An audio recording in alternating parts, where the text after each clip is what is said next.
Ladies and gentlemen, it is an absolute honor and privilege for me to be here amongst so many like-minded, open-minded people who are here fundamentally to celebrate the spirit of love in the world. So many great experts on the subjects of the plant medicines and cannabis in particular. I feel humbled to be part of this, and I'm very grateful to have been asked to speak here. So, you may wonder why I have a picture of the Temple of Hathor at Dendera up on the screen. I want to talk, it's a little sort of parable or a metaphor. I want to talk a little bit about an ancient system of ideas called Gnosticism, and how this relates to the world that we're living in today and relates to the cannabis issue in particular. Actually, we would not be able to hear the Gnostics speak in their own voices if it were not for a discovery that was made in 1945 very near this ancient Egyptian temple in Upper Egypt at a place called Nag Hammadi. And at a place called Nag Hammadi in 1945 by an Egyptian farmer was found buried beside a great rock a number of pottery jars. And in those pottery jars were about 15 books, codices, as they're called. That's some of them there. The farmer didn't know what he had, actually. He took them back to his family, and his mother used several of the books as kindling in the fire before it occurred to him that they might have some monetary value. He proceeded to sell the books on the black market. They date actually to 400, roughly 400 after Christ, 400 of our era. And they are the scriptures, the ideas, the system of thought of Gnosticism. In the early centuries of Christianity, the Gnostics were one of the Christian sects. But at the time of the Emperor Constantine, another Christian sect, which took the biblical teachings extremely literally, became the Roman Catholic Church, was raised to prominence. And the very first thing they did was destroy the Gnostics with murder and cruelty and genocide, to destroy their books, to rub them out from the face of the earth. A small group of Gnostics, seeing what was coming, buried a library of their texts. And that library came into the world in 1945. Now, the essence of Gnosticism is that there is a divine spark within us. I won't go into the cosmology of how it got there, but essentially, it's trapped within us, and the only way out is through the saving knowledge of gnosis. The cosmology is really very complex. I'm not going to go into it here. If you want to read translations of the entire Gnostic texts, I recommend this book, edited by James N. Robertson. It's a complete translation of the entire Gnostic text. These texts are a time bomb. These texts are an antidote to the mind control that has existed in the world for the last 2,000 years. That's why they were suppressed. And that's why it's significant that they've come out in our time. And what they say, I can't, of course, give you the whole Gnostic story, but what they say is shocking, absolutely shocking, to those who adhere to the three monotheistic faiths, to Christianity, Judaism, or Islam. Because what Gnosticism is actually saying is that the entity that we have been taught to believe is God, that entity is not God at all. Whether we call him Allah or Yahweh or Jehovah, that is not God. That is a minor, pumped up, jealous, egotistical, controlling, murderous supernatural. which has passed itself off as God. You know the movie The Usual Suspects? There was a line where it said the greatest trick the devil ever played has to convince the world he did not exist. Gnostics take it a step further. The greatest trick the devil ever played was to convince the world that he is God. The Gnostics call that entity the demiurge. And he surrounds himself with evil angels called archons, who disguise themselves as human beings and mingle with us and lead us into all manner of frauds and reckless crime and wars and all things hostile to the nature of the soul. We've been worshipping an impostor for the last 2,000 years, whose purpose is to lead us astray and to snuff out the divine spark within us. So the Gnostic story of the Garden of Eden turns everything upside down. We've been taught to believe that the serpent is the bad guy. From the Gnostic point of view, the serpent is the good guy. The serpent has come to teach us that we cannot become fully human until we know the difference between good and evil. Eat of the tree of knowledge of good and evil. We have to know the difference, because if we don't know the difference, we're just meat robots.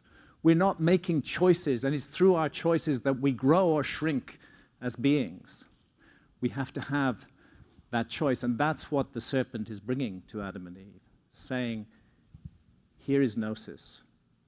This is your path. And of course, for eating of the tree of knowledge of good and evil, what happens to Adam and Eve? They're driven out of the garden.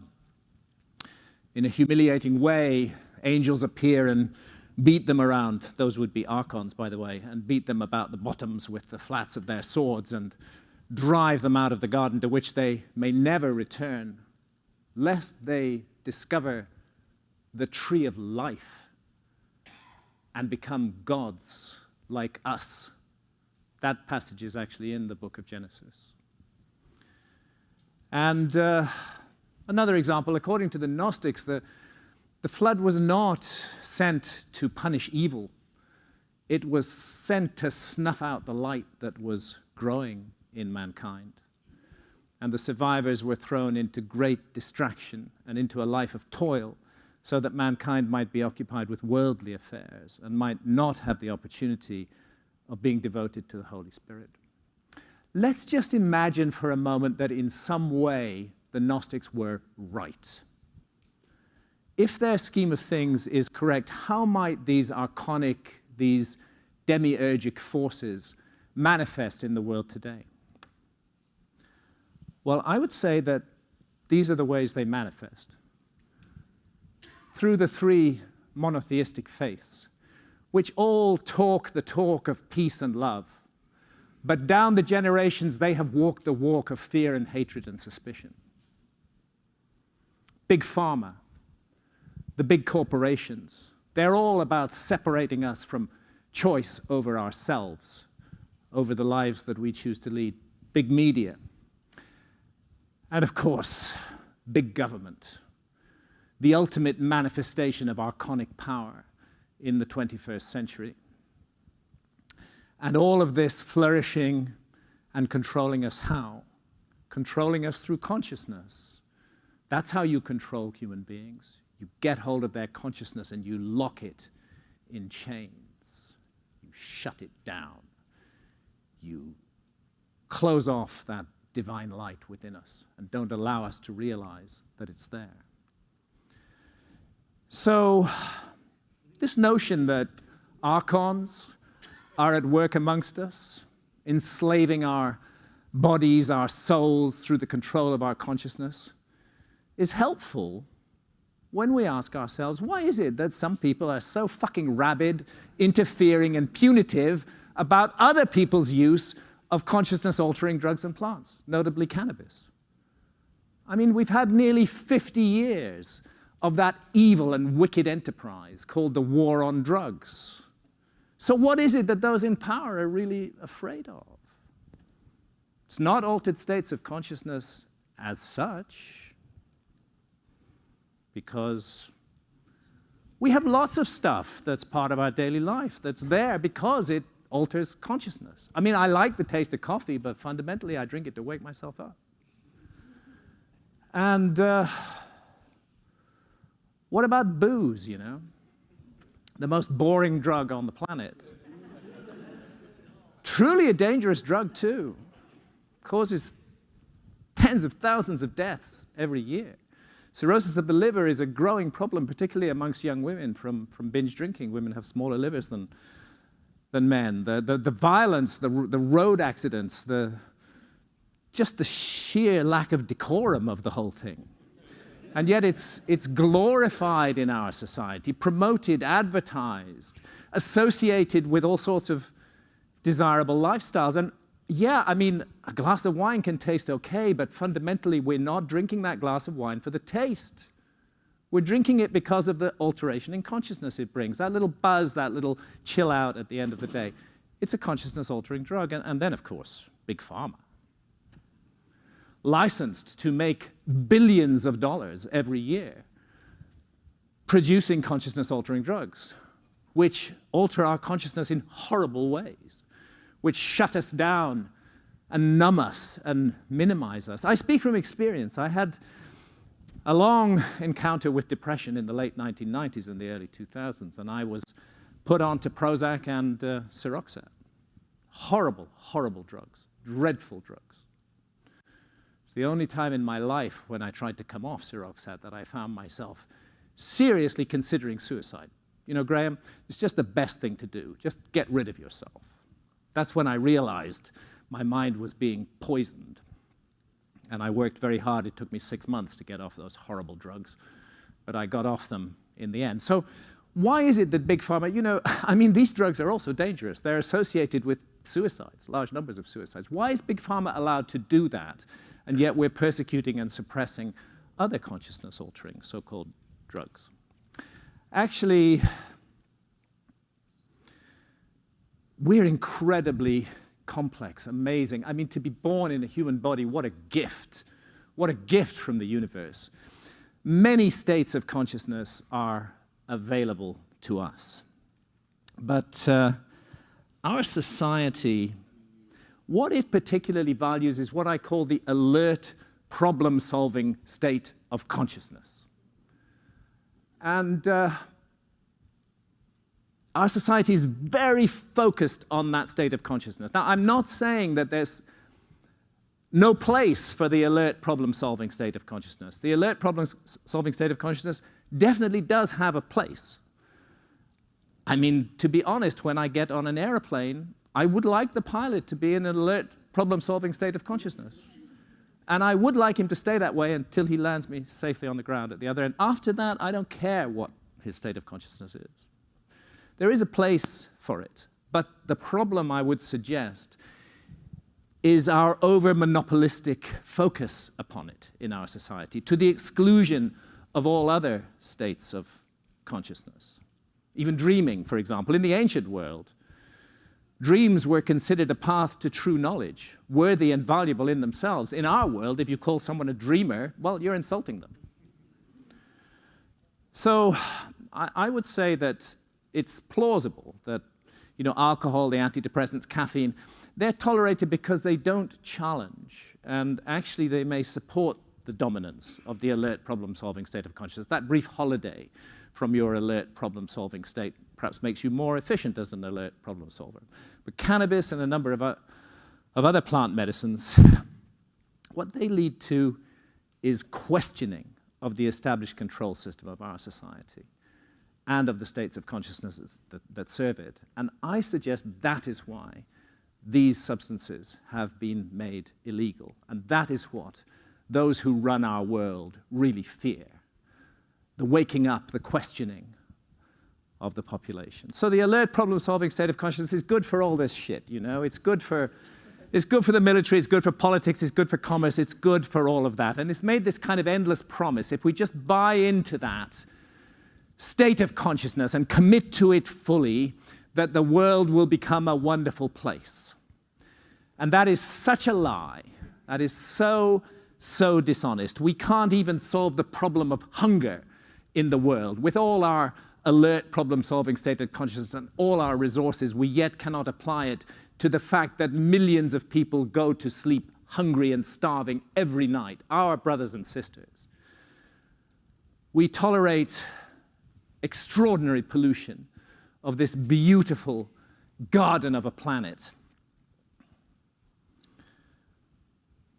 We created nuclear weapons, and having created them, we allowed them to proliferate. Isn't it just completely obvious that a society that creates and proliferates nuclear weapons is in fact insane? We live in a completely psychopathically insane society, and only an insane society could be behind and tolerate and allow the destruction of the rainforests, those sacred realms, those homes of biodiversity.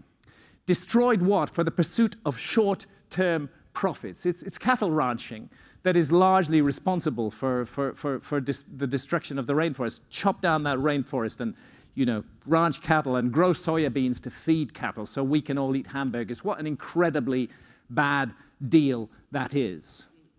It would not be a great problem for our wealthy technological societies to go to the peoples of the rainforest, the people of the Amazon basin, for example, and say to them, you have a precious resource for all of us. We want you to care for it, and we will make the financial means available to you to care for this so that it becomes in their self-interest not to allow the forest to be cut down. It wouldn't even cost us very much. A few years ago, I did a calculation on the back of an envelope. It looked like, that was back at the time of the Iraq War. It looked like 6 months' expenditure on that war would have solved the problem of the Amazon forever. But we can't do that. We just don't make that choice. Our consciousness, the dominating consciousness of our society will not make that choice.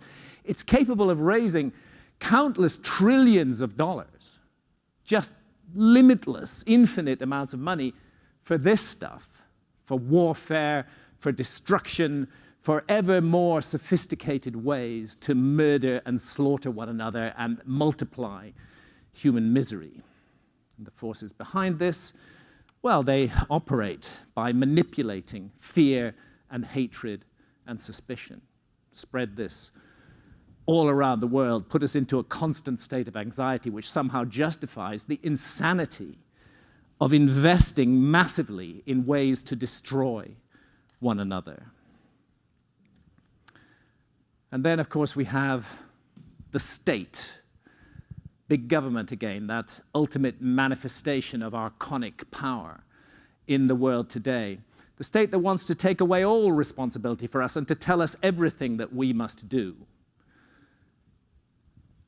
Doesn't want individual choice, wants us to do things in a programmed, organized way that they like. The state that, on the arguments of the war on drugs, has been allowed to create these giant armed bureaucracies, which are funded with our tax money and which have the right to break into our homes and ruin our lives. Why? Because we are exploring the mystery and majesty of our own consciousness, using the sacred plant medicines while doing no harm to others. Obviously, we're in the hands of a psychopathic system here, a psychopathic system that desperately needs to be changed. Because the exact same forces that are wrecking the world we live in today, the warmongers, the poisoners, the polluters, the spreaders and multipliers of hatred, fear, and suspicion, they are the forces that made cannabis illegal in the first place and that want to keep it that way.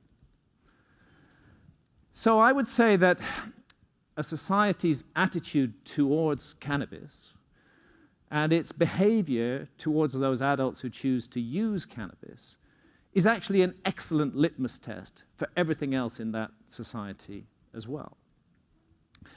Now, I realize that there are a lot of issues, and they are serious and meaningful issues, around the question of the legalization of cannabis in Canada. It is not proceeding as many of us would wish it to proceed. And yet, personally speaking, that's a price I'm willing to pay. Because if a government steps up and steps out of line from the rest of the archonic system and legalizes cannabis, that at least is one step forward. Then we can begin to dismantle the lies of the war on drugs. Colorado very kindly has been doing that for us for quite a while.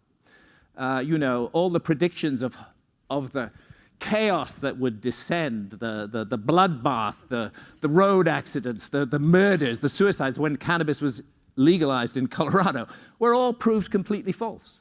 Actually, it's been a very positive experience and a very positive thing for everybody in Colorado. And I think that's what we need to do. We need to show that the emperor wears no clothes. And the only way we can show that is to have situations where cannabis is freely available to adults of their own choice without fear of sanction or legal consequences. And for that reason, with reservations, I applaud the step that Canada is taking. I think it's important. We'll be able to say to those who want to keep cannabis suppressed, but look at Canada. It's working there. Look at Colorado. It's working there. All this stuff that all this fear you're trying to fill me with is complete bloody nonsense, actually. So fuck off and go away.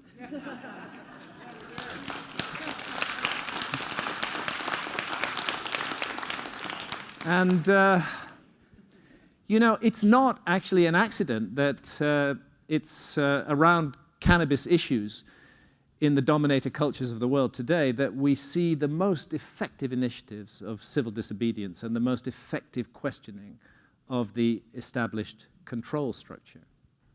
In a way, although we didn't know it, we're part of a revolution that's taking place. Humanity is in a time of transition right now. In a historical perspective, 200 years from now, when we look back on this time, if the human race gets through the next 20 years, 200 years from now, when we look back on this time, it will be looked at as an epochal moment in the human story, a moment when a great transition was made, when we finally discovered who we are and learned to throw off those archonic chains and nourish the divine spark and the spirit within them. The questions and initiatives around cannabis have the potential not only to free the weed, but to free the rest of society as well. So, you know, it's not about getting high. I like getting high, very much.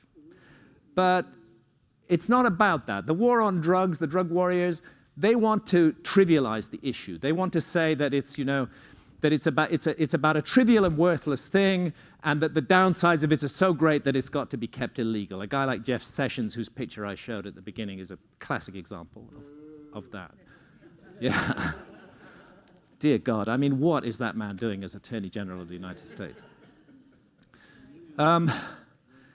So what it's really about is our society's attitude towards individual liberty. That's what it's about. Western civilization, which is the source of the whole technological global culture that we have today, Western civilization would claim that its great gift to humanity has been freedom, has been liberty, has been democracy. Actually, we're so convinced that that's the great gift we're given that we go around the world forcing other people to be democratic. But actually, nothing wrong with democracy, of course, but democracy is a system whereby you actually vote for somebody else and then you hand over your power to that person for the next 4 or 5 years. It isn't necessarily associated with freedom. And if you want to get to the heart of that, look at the way that cannabis is treated in the Western technological societies. I mean, America, the United States of America, has undoubtedly been the dark force behind the international war on drugs for 50 years. So I take hope from the fact that it is the American people, state by state, who are rolling that back, and insisting on their right as adults to experience cannabis if they wish to do so while doing no harm to others. State by state, that system is being rolled back in the United States. And I believe that that is going to be part of a worldwide process of awakening. All our highfalutin talks about freedom and democracy and how freedom is the central value of our society are proved to be utter bullshit by the war on drugs. Because if I am not free as an adult to make sovereign choices about my own consciousness, my own body, and my own health, always with the proviso of while doing no harm to others, if I'm not free to make those choices about that most intimate, that most sapient, that most personal part of ourselves, our consciousness, if I'm not free to make choices about my own consciousness, then I am not free in any sense. No other freedoms can be meaningful until that freedom is put in place. And that's ultimately what we're getting to grips with around the issue of cannabis. We are getting to grips with the issue of asserting our absolute right to make choices over our own consciousness, because we are here to learn and to grow and to develop. And we will not do that if we hand over authority over the most important part of ourselves, if we hand over the keys of our consciousness to the state. We must take those keys back. Once we take those keys back, then freedom truly can flourish. But until those keys are taken back, freedom is grievously restricted, and we are in the hands of the archons. So I think we live at a great moment, certainly a very interesting time. I am optimistic. I'm hopeful for what's going to happen. I'm hopeful for gatherings like this. I'm hopeful for the awakening that's taking place in the world. I believe that the human spirit is a powerful thing, and it will come through, and it is coming through now, and it's coming through very much in relation to that great teacher plant, cannabis. I'll be talking tomorrow about my own personal, very long and curious relationship with cannabis, but I wanted to address these issues today, and I think I'm pretty much done, unless anybody would like to ask me a question. Any questions? Yes. Why are you so awesome? Why am I what? Why are you so awesome? Well, that's very sweet of you to say that. I don't. That's very sweet of you. Thank you. But no, I'm certainly not awesome. Any other questions? Yes. Does GMO cannabis have a place or strength? Genetically modified cannabis? Does it have the same healing or spiritual aspects to it as? Well, in a sense, I mean, all the cannabis we're dealing with in the world today has been genetically modified by human beings, for a very long time. If you're talking about the Monsanto way of functioning, I'm not sure that would be helpful at all. But we have been working with this plant for thousands and thousands of years. I mean, and working with it and crossing different strains and looking for what we want in the plant. And I think that's right and proper. I don't find a problem with that. And again, though, that issue of those thousands of years is worth remembering, because again, this is one of the archonic mistakes of our society. I mean, our society really, Western technological civilization, it's like a little pimple on the brow of human experience. We have been around for, 200,000 years as anatomically modern humans. We've been having experiences. How arrogant and stupid it is for a society that's so young, that the war on drugs is 50 years old, to say that this is the way, and to just discount the whole of the human story and our sacred and committed relationship to the teacher plants, that we should let that go because of developments in the last 50 years is just sheer madness. Thank you. Yes? Hi, thank you so much. I was wondering, how are we able to stand up together to fight against Monsanto, Big Pharma, Big Tobacco, from entering the cannabis industry as legalization moves forward? Yeah, that's a really good question, and I'm not sure I have an answer to it, except that all of us, all the time, should always speak our truth. We should never fear. We should always speak out, always expose what is going on. What I do not want to see, what I hope we never see, is the transition from the war on drugs and illegal cannabis to a legal state of cannabis where it's all in the hands of Big Pharma. That would be terrible. That would be the archonic victory over this matter, and that we must not allow to happen. But I think the only way to stop it happening is from the awakening of consciousness, because these entities that you speak of have their fingers in many other pies as well, and they're causing chaos everywhere. My computer is buzzing. It's the archons. My God. Yeah, and we don't have to buy their shit. That's the other thing, you know. Don't empower them with our money, ever. Yeah. Yes. I kind of look at it as this way: is that we're under control of a cultural consciousness. Yeah. That's been around for a long time, and it creates people. Not creates it, but Jeff Sessions doesn't rise above it. No. Right. So he's under control of it. So just us being here changes that.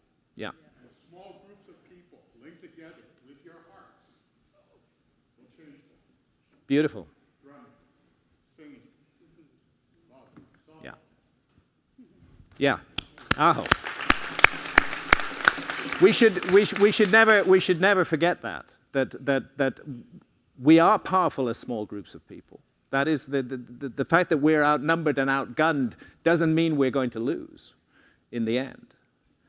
Because there's nothing more powerful than, as has long ago been said, than an idea whose time has come. And this is an idea whose time has come. And I think no matter how hard they try to suppress it, they're not going to succeed. Yes?